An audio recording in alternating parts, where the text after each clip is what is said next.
Hi, my name is Antonis and I'm an iconographer and a painter. Today I want to share with you the process of painting eyes on a Byzantine icon.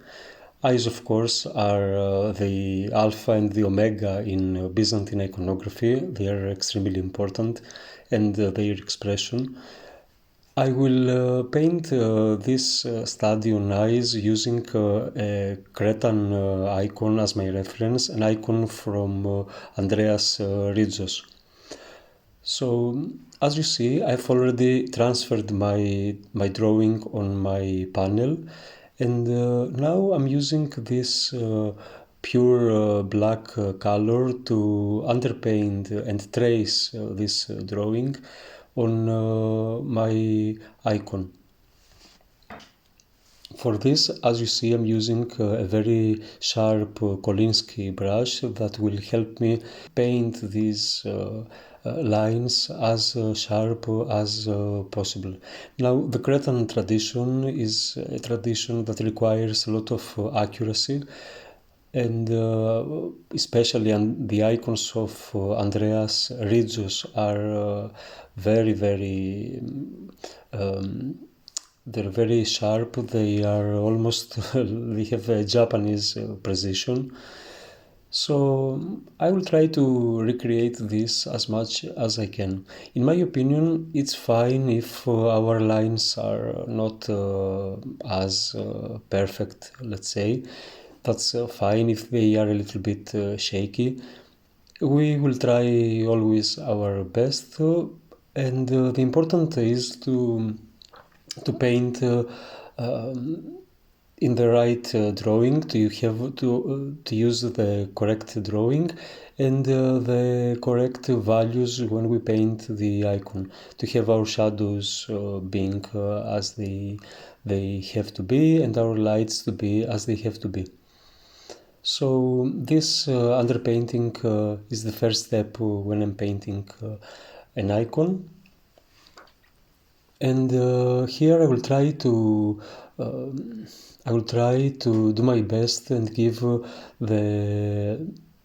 the face that I'm painting the best expression, the most appropriate expression that I have to paint.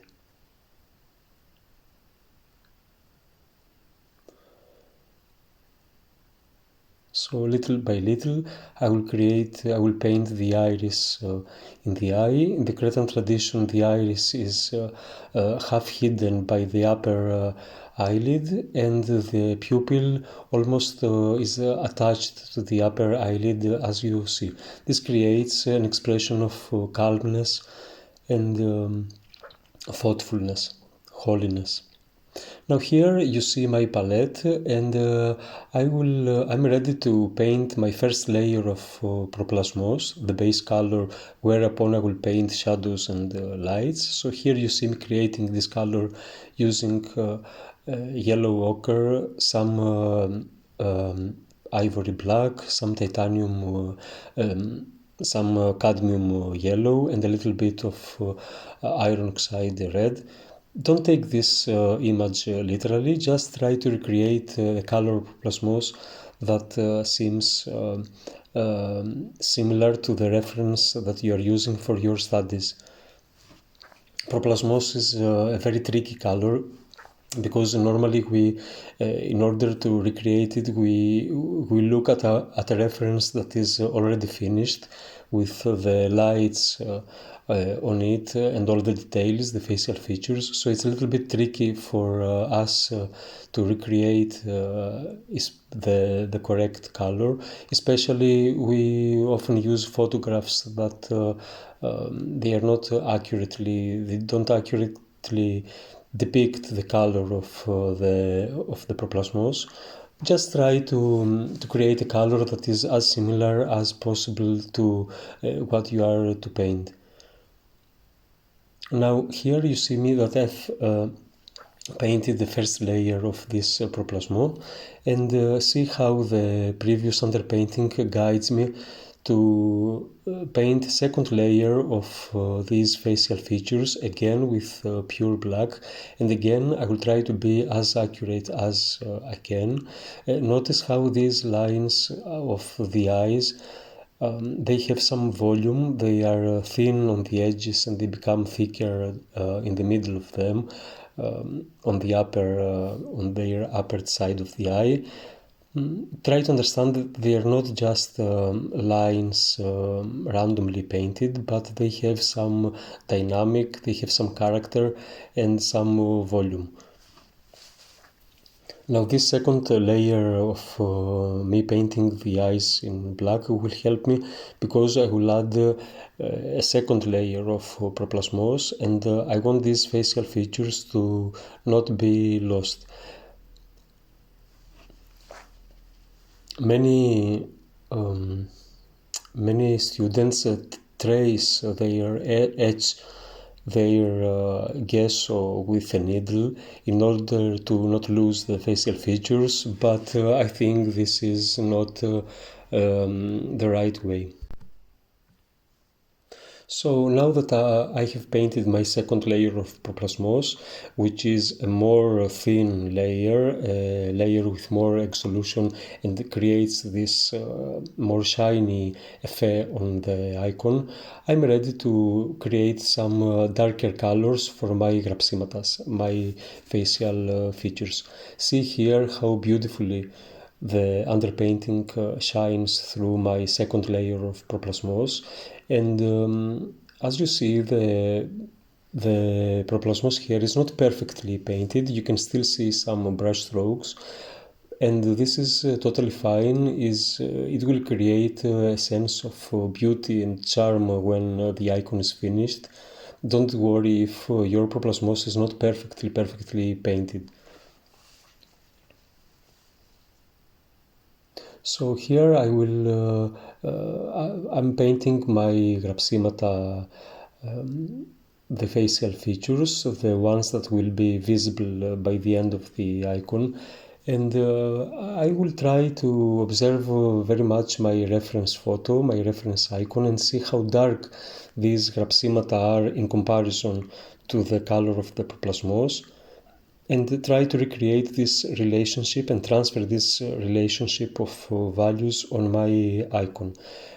Now, icon painting, and this is very important, is not a mechanical process, although it has some steps, as you know, but is a dynamic process, is a painterly process, and many students forget about this. We have to remember that when we paint, we always have to be alert. Even if we create a color on our palette, we have to double check if this is the correct color. And if not, we shouldn't be afraid to make some corrections, try to change things a little bit.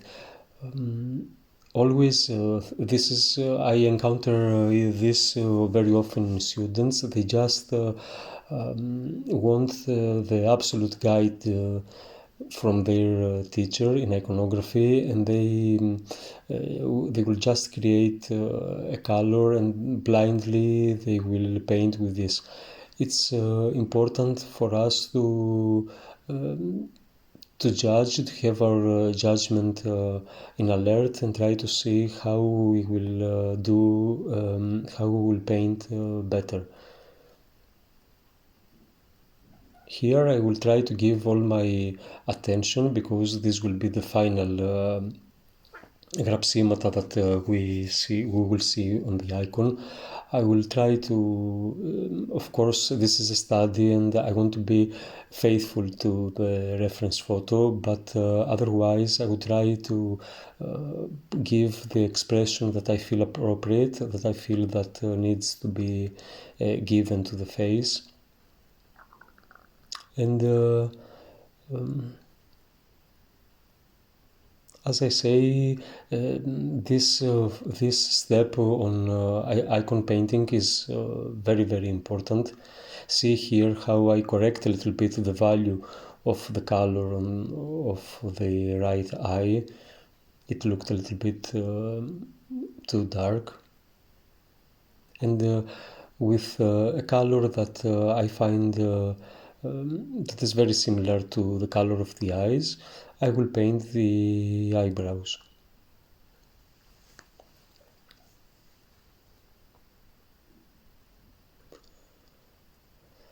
When I'm satisfied with the shape of these lines that consist the eye, I will paint a second layer more dark, just to give some more depth and volume to the eye on the upper part of the eyelid and around the edge of the iris, on the lower part of the eyebrow.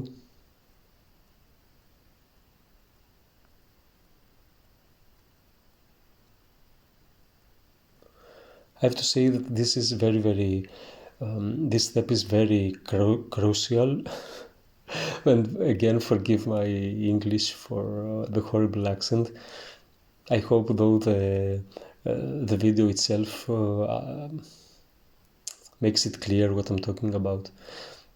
So I will give all my attention to this step. I'm not in a hurry to proceed with the highlights and painting the lights on the face. And I will go back and forth until I see that what I'm painting is really similar to my reference. With a color that is almost black, but not yet black, because I will paint the pupils completely black at the end of the process. I will paint the pupil, and as I'm lighting the face, as I'm adding the light, I will be very careful on the lights that are around the eye, the shape of the lights that are around and inside the eye. This video is not on highlighting, but you can find this tutorial, the full tutorial on how I painted this icon on my Patreon account. And really, I would like to thank all my Patreon supporters there, because they make possible the creation, the production of these videos on YouTube. So thank you for your support there. I want you to know how important your help on Patreon is for me. So anyway, I will try to again be very attentive on the lights around and inside the eye. Of course, the brush is truly amazing, and it does help me so much. Now I'm ready to proceed with adding some lights in the eye. For this, of course, I will use my reference, and various master iconographers light their eyes using slightly different variations. Here you have to be very careful, because one of the most common mistake for students is to extensively light the eyes, and this is a mistake for the Cretan tradition. So here I'm creating on my palette the colors that I'm using. First, I will place a shape of light right next to the iris, the way you see it here, that is of middle tone, a little gray bluish one, as you see. And as you see, the texture is runny enough. It's not a very thick color here. This color will be the middle color, as I would say. I will blend it a little bit, as you see here, with my proplasmos, creating a color on my palette that is a little bit darker and more close to the color of proplasmos. And now I am adding my highlight with pure titanium white, as carefully and as elegantly as possible. As I say, the Cretan tradition is much about elegance, the elegance of the brush stroke. This is very important, and it's the way of the master iconographers of Crete to add beauty to their icons, and some examples are truly unbelievably beautiful. As I say, for some of us it's a little bit hard to achieve such perfection. Anyway, thank you so much, and I will see you on the next video. Hi, I'm Antonis, and I'm proud to present you my online course in iconography, Paint an Icon with Me. This course will help you become a better iconographer, and it will help you be more confident when talking and presenting your artwork. It will make you understand in depth the studio practices of a professional iconographer like me, and you will get accustomed to what great iconography looks like. So learn in a simple and organized way everything you need about the materials, mediums and techniques in order to make a beautiful icon. Paint with me the icon of Christ and learn how to paint better any icon you wish. I will see you at the studio.